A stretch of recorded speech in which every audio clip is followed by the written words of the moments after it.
4 juin 1943. Une rue en fer à Mexia, Texas. La pointe du crayon vacillait entre les mains de Lunafitzia Verey-Burkhardt tandis qu'il inscrivait dans son journal clandestin des mots qui, s'ils étaient découverts, le condamneraient au plus cruel isolement. Ce que ses supérieurs appelaient un mensonge ennemi commençait à se révéler comme une vérité gênante, aucune nation en guerre sur deux fronts ne pouvait faire preuve d'une telle opulence. Par la fenêtre du train, il avait été témoin de quelque chose qui mettait fin à 3 années d'endoctrinement nazi. Des lumières électriques brillaient dans chaque ferme, dans chaque coin, dans chaque vitrine où une constellation infinie d'énergie traversant les plaines du Texas à minuit.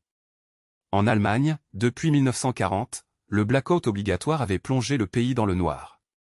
Même avant la guerre, moins d'un cinquième des propriétés rurales avaient accès à l'électricité. Mais là, dans ce que la propagande de Goebbels décrivait comme un empire décadent et en faillite, l'énergie jaillissait comme une rivière inépuisable. Et ce ne sont pas des wagons à bestiaux ou des wagons de marchandises qui transportaient les 1850 vétérans de l'Africa Corp d'Irouin RML, mais des trains Pullman avec des sièges rembourrés, des repas traiteurs et des cabines de repos. Toute la population de Mexia s'est rassemblée pour les voir arriver, sans imaginer que ce moment marquerait le début du plus grand choc psychologique de l'histoire militaire moderne. Ce n'est pas avec des stratégies de combat, mais avec des chiffres de production brutaux que le mythe de la supériorité allemande s'effondrerait. Les mathématiques de la victoire alliée étaient déjà écrites et elles détruiraient, une à une, toutes les certitudes que ces soldats avaient sur l'ennemi, sur la patrie et sur la cause pour laquelle ils combattaient. L'effondrement avait commencé bien plus tôt, le 13 mai 1943, dans les sables tunisiens. Le général Jürgen von Arnim, successeur de Rommel, se rendit avec entre 250 000 et 275 000 soldats allemands et italiens. Les effectifs variaient à mesure que les unités dispersées déposaient les armes au cours des jours suivants. Les combattants les plus redoutés du désert, les hommes qui avaient repoussé les Britanniques en Égypte et gagné même le respect réticent de Montgomery, étaient désormais prisonniers. Parmi eux, Edmond Friedrich Radka, décoré de la Croix de fer de première classe, vétéran des campagnes de France et blessé 2 fois en Afrique. Son journal, retrouvé des décennies plus tard dans les archives nationales, révélera aux historiens l'impact dévastateur qu'aurait l'emprisonnement américain sur le moral des soldats de l'Axe. Le voyage de la défaite à la révélation a commencé dans le port d'Oran, en Algérie. Alors que Radka et 30 000 autres prisonniers attendaient dans des camps improvisés les navires qui les emmèneraient de l'autre côté de l'Atlantique, l'efficacité américaine commençait déjà à éroder leurs convictions. L'armée américaine traitait des milliers de prisonniers chaque jour avec une précision logistique que même la Wehrmacht, au sommet de sa puissance, ne pouvait égaler. Cartes d'identité photographiées et archivées en quelques minutes. Examens médicaux complets, vaccins administrés, droits garantis par la Convention de Genève expliqués dans un allemand courant par des officiers formés spécialement pour le moment. Mais le premier véritable coup dur est venu avec la nourriture. Hans Muet, officier de la 21e Panzer-Division, écrira 8 mois plus tard à sa mère, au barbelé d'Oran, « Pendant que nous attendions les navires, les Américains nous nourrissaient mieux que nous n'avions mangé en 6 mois de guerre dans le désert. Du pain blanc, du vrai café, de la viande 2 fois par jour. Nous pensions que c'était de la propagande, qu'ils voulaient nous impressionner. Nous ne savions pas que c'était leur ration standard. Les Liberty Ships qui les transporteraient étaient, en eux-mêmes, un symbole écrasant de la puissance industrielle américaine. Le SS Robert E. Peary, par exemple, a été construit en seulement 4 jours, 15 heures et 29 minutes dans les chantiers navals Kaiser en Californie, un exploit qui, s'il était connu des Allemands, aurait été considéré comme impossible. Ces navires, produits au rythme de 3 par jour au maximum de leur production, revenaient d'Europe. Chargés non seulement des fournitures, mais aussi de la charge humaine, jusqu'à 30 000 prisonniers par mois à l'été 1943. La traversée de 2 semaines pour l'Atlantique en juillet de la même année approfondirait la démoralisation. Kurt Zimmermann, de la 90th Light Division, écrivait à la famille après le rapatriement, « L'équipage a joué plus de nourriture que mon peloton entier a reçu en 1 semaine sur le front africain. Reste de steaks mal mangés, de pains entiers, de litres de lait aigre, l'a fait sans cérémonie, pas pour nous humilier. » Les navires eux-mêmes sont devenus des cours flottants sur la force américaine. Les prisonniers ont constaté que celui qui les avait transportés n'était que l'un des 2710 navires Liberty construits pendant la guerre, chacun avec 250 000 pièces fabriquées dans 32 États différents. Les moteurs, ont expliqué que les gardes américains sans rodéo, étaient montés sur 3 usines distinctes, avec des cylindres de 900 chevaux, rassemblés dans des ports qui, 2 ans plus tôt, existaient. Le colonel Wilhelm von Stobern, dont la lignée prussienne a supprimé toutes les guerres allemandes de Frédérico, la Grande, confesserait plus tard ses souvenirs, lorsque notre navire a approché la côte américaine, j'ai vu l'antenne radar transformant le pont. Cette technologie, que nous avons jugée exclusivement de la nôtre. 2 août 1943, Norfolk Naval Base, Virginie. La première vision de l'Amérique a écrasé les dernières traces de la propagande nazie sur la faiblesse industrielle des États-Unis. Le complexe portuaire s'est étendu sur 4300 acres, avec des quais perdus à l'horizon et des grues transportant et déchargement des dizaines de navires simultanément. En une seule journée, ce port a déplacé plus de tonnage que Hambourg, le plus grand en Allemagne, est arrivé en une semaine. Gerrit Johann Weber, un travailleur recruté par la force, a noté dans son journal secret, j'ai dit à 47 cargos à différentes étapes de fonctionnement. Chaque grue a augmenté des poids qui nécessiteraient une douzaine d'hommes et de chevaux. Ils se sont déplacés avec de l'électricité sans bosse, sans la fumée de charbon qui assuffirait nos villes. Les prisonniers ont été organisés en colonne pour la marche vers les trains qui les attendaient. Sur le chemin, ils ont subi un stationnement avec des voitures privées, des centaines d'entre elles, appartenant à des travailleurs de Porto. En Allemagne, avoir une voiture était un privilège du sommet riche ou du parti. La « voiture du peuple », promise depuis 1934, n'a jamais dépassé un mirage, moins de 1000 unités avaient été livrées à des civils. Là, cependant, les travailleurs ordinaires ont conduit leur propre véhicule au service. Mais rien ne les préparerait à ce qu'ils vont ensuite. Ce n'étaient pas des wagons de cargaison, ni les célèbres 48, ces wagons de train qui en Europe ont transporté 40 soldats ou 8 chevaux dans des conditions inhumaines. Ce qui les attendait était très différent. Ce ne sont pas les wagons de bétail sales et surpeuplés que la propagande nazie a juré pour être le sort des prisonniers de guerre. Ce n'étaient même pas les trains de troupes spartiates transportant des soldats allemands à travers l'Europe, avec des bancs en bois dur et des fenêtres verrouillées. Ce qui les attendait, ce sont des compositions qui ressemblaient davantage à des hôtels sur piste, des wagons Pullman avec des sièges rembourrés qui se sont transformés en lits superposés la nuit, des serviettes blanches immaculées et des couverts argentés polis, des fenêtres panoramiques qui correspondent au paysage en tant que film dans Technicolor. Edmond Radka, un Oberfeldwebel de Luftwaffe, écrirait plus tard dans son journal « Nous avons grimpé ce train en tant que touristes en vacances, pas comme des prisonniers de guerre. » Même les gardes américains semblaient gênés par un tel confort.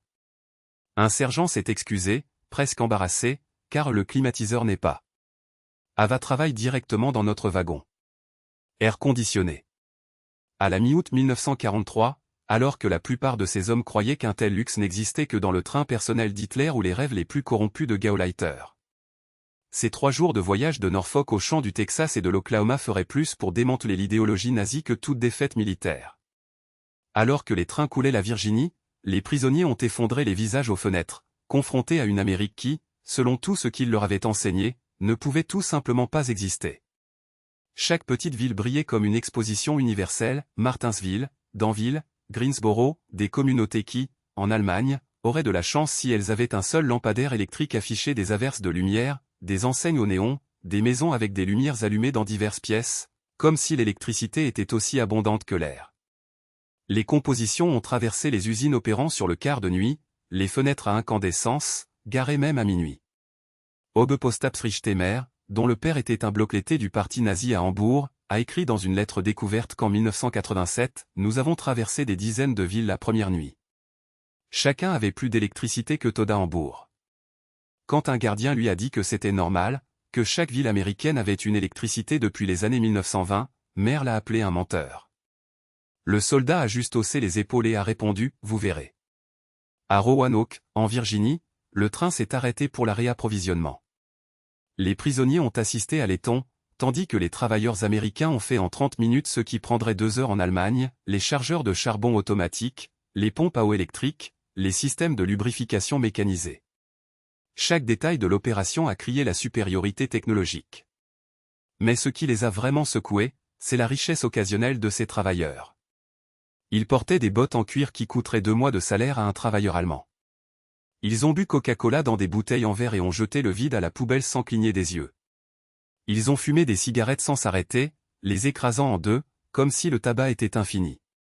Feldwebel Heinrich Müller, un ingénieur électricien de Siemens avant la guerre, a estimé que seul le patio ferroviaire consommait plus d'énergie en 1 heure que tout son district à Berlin toute la journée. Les déchets étaient magnifiques, a-t-il écrit. Ils ont laissé des lumières dans des bâtiments vides. Les ventilateurs électriques tournaient dans des pièces désertes. C'était l'indifférence de ceux qui ne connaissaient pas la rareté. Lorsque les trains sont entrés dans le Tennessee et le Kentucky, l'American Industrial Power Show a défilé devant ses yeux en tant que film de science-fiction. À travers les fenêtres, ils ont vu des usines sans fin, chacune plus grande que tout ce que la plupart avaient jamais vu en Allemagne.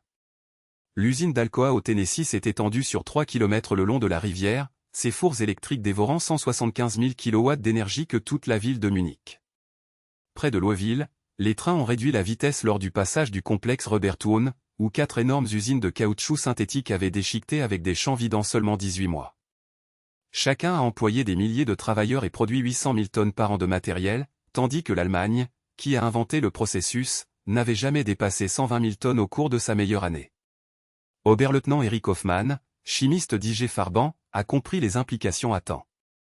Je connaissais ces installations. Via les colonnes de distillation, les réacteurs catalytiques, se souviendrait-il dans une interview d'après-guerre. Chaque usine était plus avancée que tout ce que nous avions construit, et il y en avait 4 dans une seule localité. Ils nous ont dit qu'il y avait des dizaines éparpillées à travers le pays. Puis vint la Ford Factory à Willow Run, visible à des kilomètres. Cette structure, érigée en seulement 9 mois, crache un bombardier B-24 Liberator tous les 3 minutes. Au plus fort de la production, 42 000 travailleurs ont mis en place l'avion à partir de 1,55 million de pièces fournies par 1500 sous-traitants. Le complexe a occupé 2,5 millions de pieds carrés et a consommé plus d'électricité que toute la ville de la colonie. Hauptmann Werner Veli, un pilote de Luftwaffe en Tunisie, a pressé son visage contre la vitre alors qu'il passait, j'ai dit à 17 B-24 à différents stades d'assemblage, visibles depuis la fenêtre. Nous nous avons dit que les avions américains étaient inférieurs, mal construits, qui démanteleraient en combat.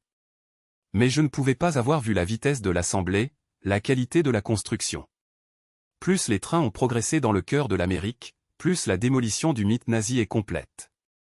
À Saint-Louis, ils ont traversé le Mississippi par Headbridge, tandis que, en dessous, les barges transportaient plus de céréales que toute la récolte allemande de 1942. Les prisonniers ont vu des silos s'étendre les 2 marges, chacun capable de nourrir une ville allemande pendant des mois. Intarst Karl Schmitt, le fils des agriculteurs de Bavière, notait dans son journal, « Les Américains portent de la nourriture comme nous portons des munitions, en quantités infinies, sans se soucier des pertes. J'ai vu une seule barge être chargée de blé, suffisamment de blé pour nourrir mon village pendant 5 ans. L'opérateur de la grue a mangé une tranche de viande plus épaisse que notre rationnement hebdomadaire. » À Kansas City, le train s'est arrêté par un énorme abattoir, où des dizaines de milliers de bétail attendaient l'abattage.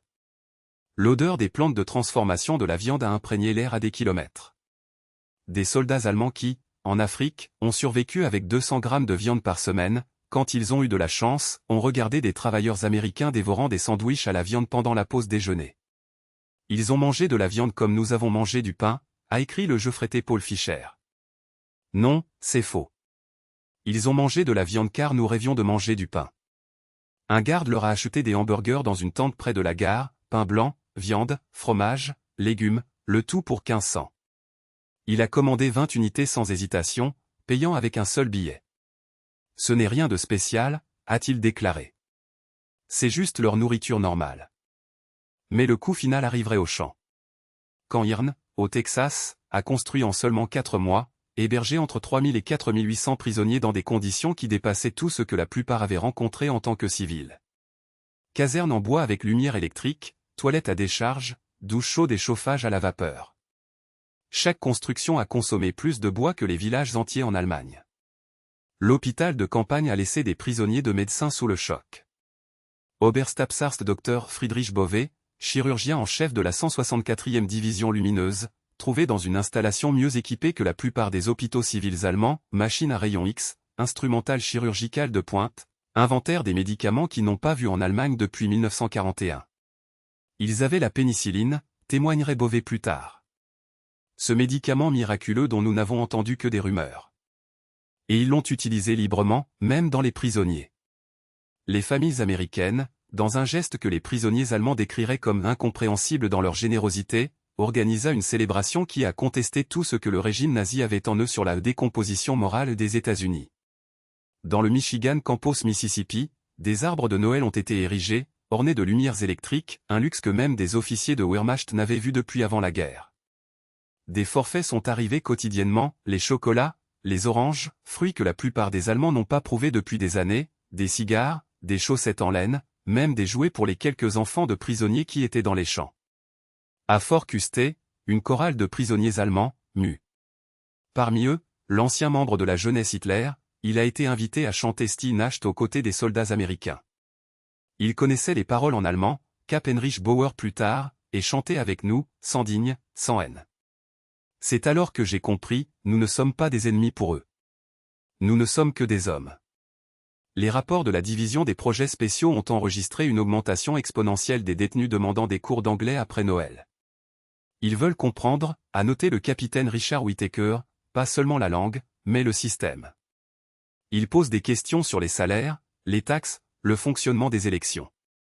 Un lieutenant SS, un fanatique, selon son propre dossier, m'a demandé hier en tant que fermier américain ordinaire pourrait avoir un meilleur tracteur qu'un Gauleiter. La réponse, à son arrivée, était toujours la même, parce qu'ici, l'agriculteur est le propriétaire du tracteur. Et ce qu'il produit. Les effets de cette exposition étaient visibles même sur les détails les plus prosaïques. Les prisonniers qui travaillaient dans les fermes du Midwest sont retournés dans les champs avec des histoires sur la façon dont les fermiers américains qui, selon la publicité de Gobert, devraient être en lambeaux et affamés, des réfrigérateurs complets, des radios dans toutes les chambres et même des salles de bain à l'eau chaude. Dans mon village, a écrit le soldat Klaus Weber dans une lettre jamais envoyée, Bürgermeister n'avait pas la moitié de ce qu'un travailleur ordinaire a ici. Et ils ne volent pas, ne mentent pas, n'ont pas besoin de carte de rationnement. Le pain est blanc. La viande est fraîche. Les enfants jouent dans la rue sans crainte de la gesta. Des mots comme ceux-ci, lorsqu'ils sont interceptés par censure, ont été déposés sous le code Zersetzung, désintégration. Mais c'est sur le front industriel avant que le système nazi a subi son coup le plus mortel. Des prisonniers désignés par l'usine pour les usines officielles dans des secteurs non être tels que l'emballage alimentaire ou les choses testifiées d'entretien des infrastructures qui ressemblaient à la science-fiction aux oreilles allemandes. Dans une usine de conserve dans l'Ohio, le sergent Dieter Müller a vu une ligne de production où une femme célibataire exploitait des machines qui pourraient faire 2000 boîtes de maïs par heure. À la maison, a-t-il écrit, cela nécessiterait 200 travailleurs, dont la moitié des enfants, et pourtant nous devions rationner le maïs à Wehrmacht. Dans un acier rien de Pennsylvanie, les prisonniers ont assisté à des grues électriques qui ont soulevé des poutres en acier comme si elles étaient des bâtons, tandis qu'en Allemagne, les travailleurs squelettiques ont poussé les wagons de la main, mourant d'épuisement. Le plus inquiétant, cependant, n'était pas une richesse matérielle, mais l'attitude. Les Américains communs, travailleurs, femmes au foyer, même noirs, dont la simple existence en tant que citoyen a été refusée par l'idéologie nazie, ils ont parlé à des prisonniers sans crainte, sans haine. Dans un rapport confidentiel, le major Nolandais a noté, ils s'attendaient à trouver un peuple opprimé, mais ont trouvé quelque chose de bien pire pour le régime, un peuple libre. Et non la liberté abstraite des discours de Goebbels, mais la liberté de choisir. Un prisonnier, caporal Erich Hartmann, nous résumerait plus tard, en Allemagne, nous étions des esclaves à un système qui nous a dit que nous étions libres. Jusqu'à l'hiver 1944, Wehrmachtbericht, bulletin de propagande de Wehrmacht, ne pouvait plus contenir la vérité qui est revenue avec des prisonniers rapatriés dans les échanges médicaux. Les hommes qui étaient partis comme des soldats des 1000 ans sont revenus en parlant de démocratie, de droit du travail, de pays où même les pauvres ont de l'espoir. Le haut commandement a essayé de les isoler, de les interroger, jusqu'à ce que les menacent. Mais il était tard. La semence avait été plantée, et non par des brochures alliées, mais par les preuves simples et écrasantes d'une société qui travaillait sans camp de concentration, sans police secrète, sans avoir besoin de moi. NTIR à votre propre peuple. Lorsque, en 1945, les troupes américaines ont traversé le Rhin, de nombreux soldats allemands qui les ont affrontés ne croyaient plus à la cause pour laquelle ils se sont battus. Pas pour la lâcheté, mais parce que, selon les mots d'un prisonnier anonyme capturé à Exin, comment combattez-vous un pays où même l'ennemi est traité comme un être humain? Que nous avons été vaincus non pas lorsque nous avons perdu Stalingrad, non pas lorsque les Alliés ont bombardé Berlin, mais quand nous avons vu l'impossible. Pas avec la haine, pas le désespoir, mais avec une efficacité aussi froide et calculée qu'elle semblait presque divine. Ils n'avaient pas à mentir sur leur force, ils l'ont juste montré, car un fermier montre le blé mûr avant la récolte. Les terrains de prisonniers sont devenus des laboratoires de déception. Chaque nouvelle du front, chaque rapport de production, chaque geste d'humanité non qualifié était un marteau démoliant les derniers fondements de la doctrine nazie. lorsque les prisonniers ont écouté, par les orateurs de la radio américaine, que les usines de Détroit avaient cessé de produire des civils en 1942 pour se consacrer exclusivement aux chars, aux avions et aux canons et que l'économie ne s'était pas effondrée, ils ont compris quelque chose de terrible, c'était vraiment Blitzkrieg. Pas la Guderian Relight Warfare de la surprise et des gammes risquées, mais la guerre d'abondance, où la victoire n'était qu'une question de temps et de ressources. Et le temps, ils le savaient, était du côté des Américains. Les officiers nazis ont toujours essayé. Les commissaires politiques ont visité les champs, distribuant des tracts sur la victoire finale et la dégénérescence capitaliste. Mais ces mots semblaient creux avant les hommes qui avaient mangé des dindes de Noël plus grandes que les dîners de Noël de Führer, qui avaient vu des femmes opérant des épines épineuses mécaniques comme des hommes, qui avaient lu des journaux où les journalistes ont ouvertement critiqué Roosevelt sans être abattus. Comment convaincre un homme que l'ennemi est faible? Un prisonnier a demandé à son commandant quand il a vu de ses propres yeux que cet ennemi peut perdre 100 chars dans une bataille et les remplacer en une semaine? La réponse est venue sous forme de silence. Parce que la vérité était simple, il n'y avait pas de réponse.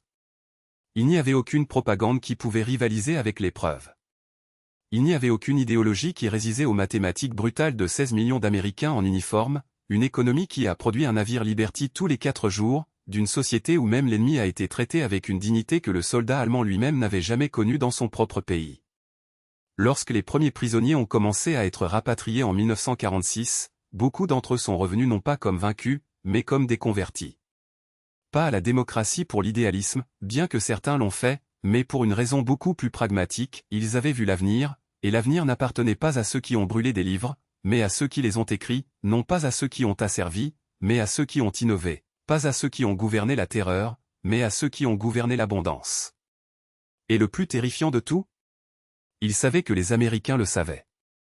Que chaque forfait de Noël, chaque classe d'histoire, chaque film hollywoodien diffusé dans les champs n'était pas un geste de faiblesse, mais une leçon calculée. Vous avez perdu non pas parce que nous étions plus cruels, mais parce que nous allions mieux. Et maintenant, vous ramènerez cette vérité à la maison. La guerre avant même les derniers coups de feu. Non pas parce qu'ils nous ont vaincus avec des chars ou des bombes, mais parce qu'ils nous ont désarmés avec quelque chose de beaucoup plus dévastateur, la vérité.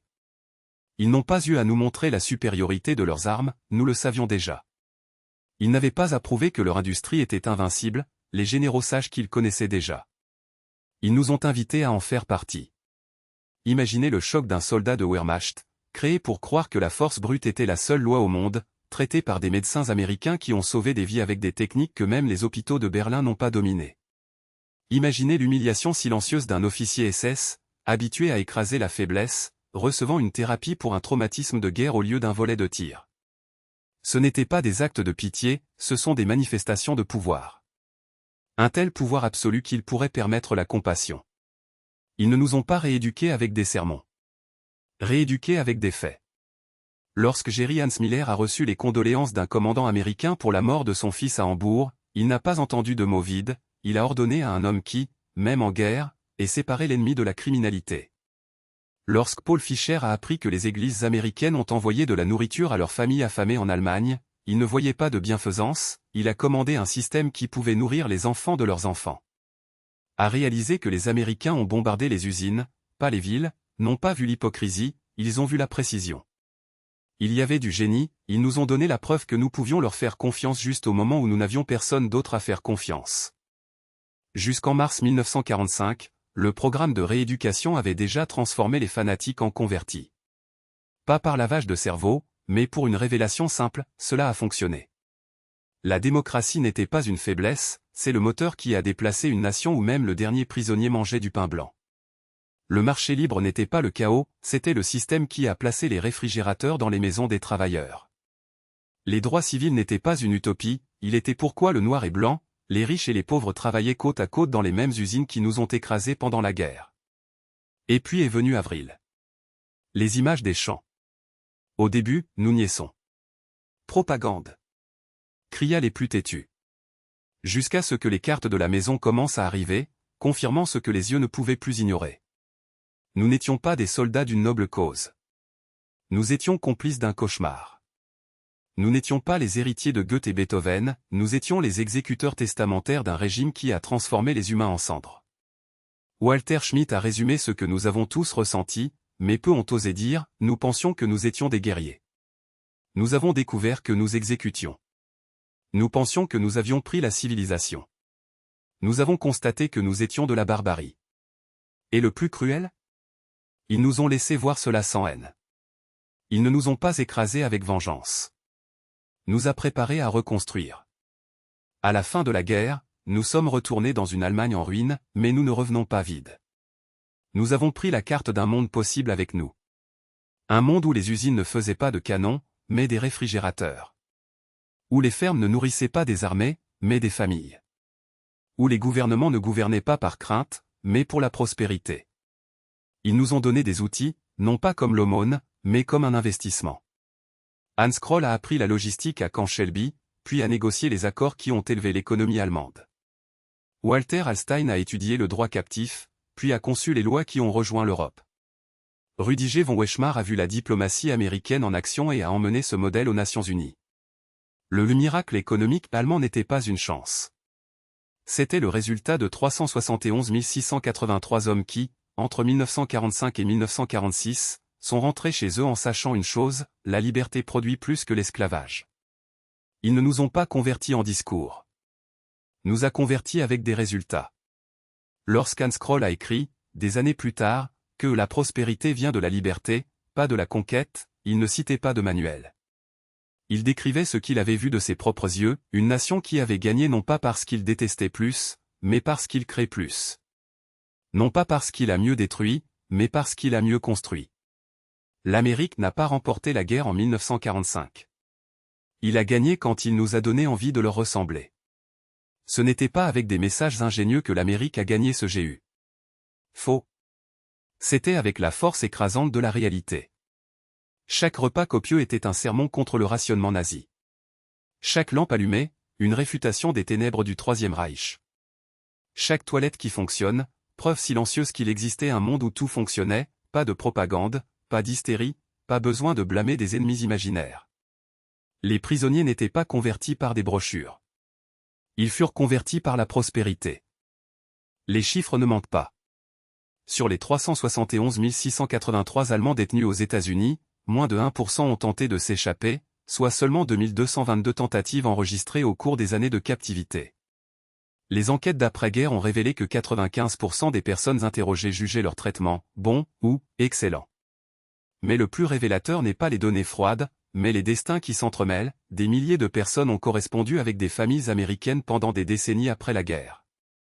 En 1985, à l'occasion du 40e anniversaire de la fin du conflit, plus de 500 anciens prisonniers sont retournés à Austin, au Texas, dont beaucoup avec leurs enfants et petits-enfants, pour leur montrer l'endroit où tout a changé.